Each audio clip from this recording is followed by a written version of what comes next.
ওং জ্যোতিরাজায় বিবেকানন্দ সুরায়ে সচ্চিৎ সুখস্বরূপায় স্বামিনে তাপহারিণে। প্রিয় ভাই বোন বন্ধু গুরুজন সকলকে ভালোবাসা ও শ্রদ্ধা জানাই। আজকে আমি আপনাদের আমাদের সকলের প্রিয় স্বামীজির কর্মযোগ বিষয়ে শোনাবো। আমরা সকলেই এক চরম লক্ষ্যে পৌঁছানোর চেষ্টা করছি, তা বুঝে হোক বা না বুঝে। এই লক্ষ্যে পৌঁছানোর 4টি পথ বা উপায় আছে: কর্ম, ভক্তি, জ্ঞান ও যোগ। তবে 4টি পথ একই ভাবের অভিমুখী হয়ে মিশেছে। আমাদের জীবনের চরম লক্ষ্য মুক্তি। প্রাণহীন জড়কণা থেকে সর্বোচ্চ মানব পর্যন্ত সকলেই সেই মুক্তির জন্য চেষ্টা করছে। প্রত্যেক পদার্থ অনন্ত বিস্তারের জন্য উন্মুখ। পৃথিবী সূর্যের কাছ থেকে, চন্দ্র পৃথিবীর কাছ থেকে পালাবার চেষ্টা করছে। সব কিছুর ভিত্তি এই মুক্তির চেষ্টা। ইহারই প্রেরণায় সাধু ঈশ্বরের উপাসনা করে, চোর চুরি করে। সাধু বন্ধন থেকে মুক্তি পাবার জন্য ঈশ্বরের উপাসনা করে, আর চোর অভাব থেকে মুক্তি পাবার জন্য চুরি করে। এতে সাধুর অনির্বচনীয় আনন্দ লাভ হয়, আর চোর বন্ধনের উপর বন্ধনে জড়িয়ে পড়ে। যখন দেখা যায় কোনো লোক ভালো কাজ করার চেষ্টা করছে, তখন বুঝতে হবে যে সে আমিও আমার এই গণ্ডি থেকে বের হতে চাইছে। তাহলে দেখা যাচ্ছে স্বার্থপূর্ণ কাজই আমাদের লক্ষ্যে পৌঁছানোর পথে বাধা, আর নিঃস্বার্থ কর্মই আমাদের ওই লক্ষ্যে পৌঁছানোর একমাত্র পথ। এবার আমরা শুনব স্বামীজি কি বলছেন, আমাদের চরম লক্ষ্য পৌঁছানোর উপায় কী। বেদান্ত ধর্মের মহান ভাব এই যে আমরা বিভিন্ন পথে একই চরম লক্ষ্যে উপনীত হইতে পারি। এই পথগুলি আমি 4টি বিভিন্ন উপায়রূপে সংক্ষেপে বর্ণনা করিয়া থাকি: কর্ম, ভক্তি, যোগ ও জ্ঞান। কিন্তু সঙ্গে সঙ্গে তোমাদের যেন মনে থাকে যে এই বিভাগ খুব ধরাবাঁধা নয়, অত্যন্ত পৃথক নয়, প্রত্যেকটি অপরটির সহিত মিশিয়া যায়। তবে প্রাধান্য অনুসারে এই বিভাগ। এমন লোক বাহির করিতে পারিবে না কর্ম করার শক্তি ব্যতীত যাহার অন্য কোনো শক্তি নাই, যে শুধু ভক্ত ছাড়া আর কিছু নয়, অথবা যাহার শুধু জ্ঞান ছাড়া আর কিছু নাই। বিভাগ কেবল মানুষের গুণ বা প্রবণতার প্রাধান্যে।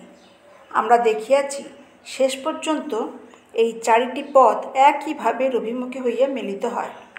সকল ধর্ম ও সাধন প্রণালী আমাদিগকে সেই এক চরম লক্ষ্যে লইয়া যায়। সেই চরম লক্ষ্যটি কি তাহা বুঝাইবার চেষ্টা করিয়াছি। আমি যেরূপ বুঝিয়াছি ওই লক্ষ্য মুক্তি। যাহা কিছু আমরা দেখি বা অনুভব করি, পরমাণু হইতে মনুষ্য, অচেতন প্রাণহীন জড়কণা হইতে পৃথিবীতে বিদ্যমান সর্বোচ্চ সত্তা, মানব আত্মা পর্যন্ত সকলেই মুক্তির জন্য চেষ্টা করিতেছে। সমগ্র জগৎ এই মুক্তির সংগ্রাম বা চেষ্টার ফল। সকল যৌগিক পদার্থের প্রত্যেক পরমাণু অন্যান্য পরমাণুর বন্ধন হইতে মুক্ত হইতে চেষ্টা করিতেছে এবং অপরগুলি উহাকে আবদ্ধ করিয়া রাখিতেছে। আমাদের পৃথিবী সূর্যের নিকট হইতে এবং চন্দ্র পৃথিবীর নিকট হইতে দূরে যাইতে চেষ্টা করিতেছে। প্রত্যেক পদার্থই অনন্ত বিস্তারের জন্য উন্মুখ। আমরা জগতে যা কিছু পদার্থ দেখিতেছি, এই জগতের যত কার্য বা চিন্তা আছে, সব কিছুর একমাত্র ভিত্তি এই মুক্তির চেষ্টা। ইহারই প্রেরণায় সাধু উপাসনা করে এবং চোর চুরি করে। যখন কর্মপ্রণালী যথাযথ হয় না, তখন আমরা তাহাকে মন্দ বলি, এবং যখন কর্মপ্রণালীর প্রকাশ যথাযথ ও উচ্চতর হয়, তখন তাহাকে ভালো বলি। কিন্তু প্রেরণা উভয়ত্র সমান, সেই মুক্তির চেষ্টা। সাধু নিজের বন্ধনের বিষয়ে ভাবিয়া কষ্ট পান। তিনি বন্ধন হইতে মুক্তি পাইতে চান, সেজন্য ঈশ্বরের উপাসনা করেন। চোরও এই ভাবিয়া কষ্ট পায় যে তাহার কতকগুলি বস্তুর অভাব, সে ওই অভাব হইতে মুক্ত হইতে চায় এবং সেই জন্য চুরি করে। চেতন অচেতন সমুদয় প্রকৃতির লক্ষ্য এই মুক্তি।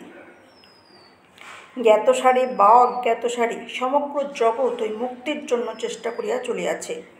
অবশ্য সাধুর ঈপ্সিত মুক্তি চোরের বাঞ্ছিত মুক্তি হইতে সম্পূর্ণরূপে পৃথক। সাধু মুক্তির চেষ্টায় কার্য করিয়া অনন্ত অনির্বচনীয় আনন্দ লাভ করেন, কিন্তু চোরের কেবল বন্ধনের উপর বন্ধন বাড়িতে থাকে।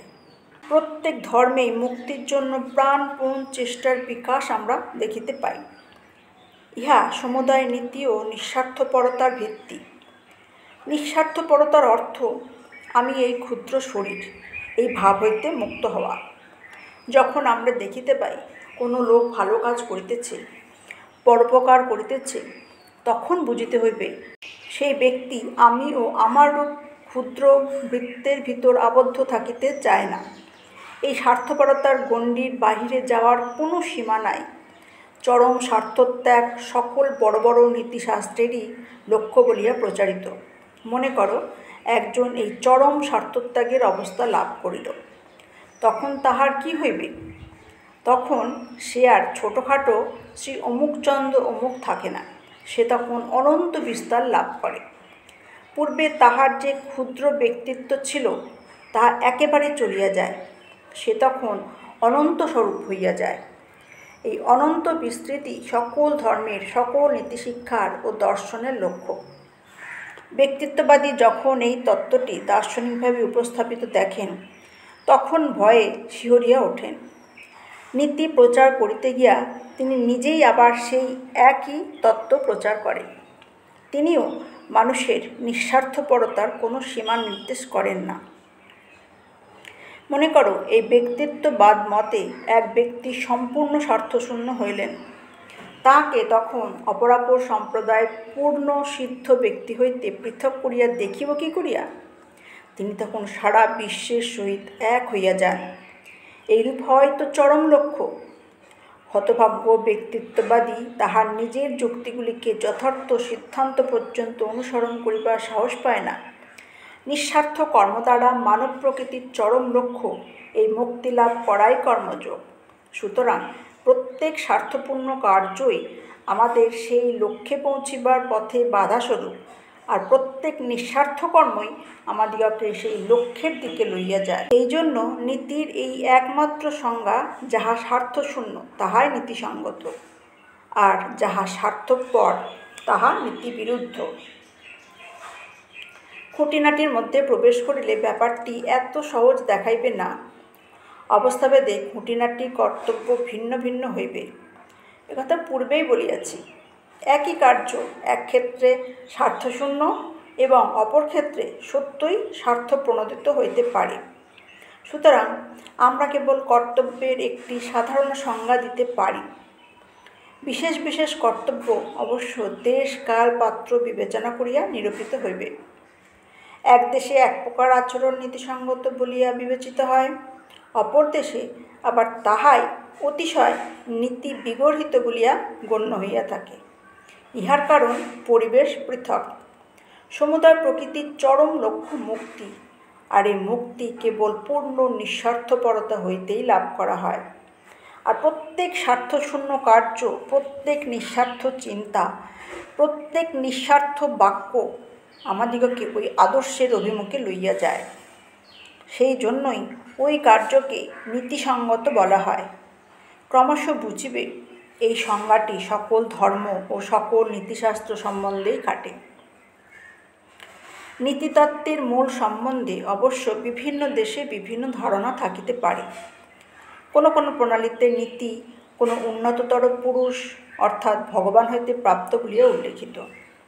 যদি জিজ্ঞাসা করো, মানুষ কেন এ কাজ করিবে এবং ও কাজ করিবে না, উত্তরে ওই সকল সম্প্রদায়ের ব্যক্তিগণ বলিবে, ইহাই ঈশ্বরের আদেশ।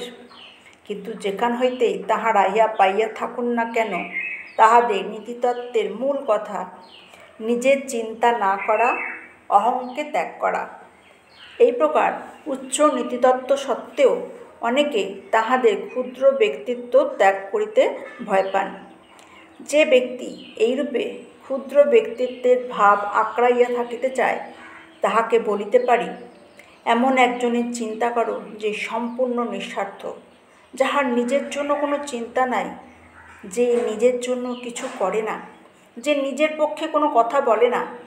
এখন বলো দেখি, তাহার নিজত্ব কোথায়?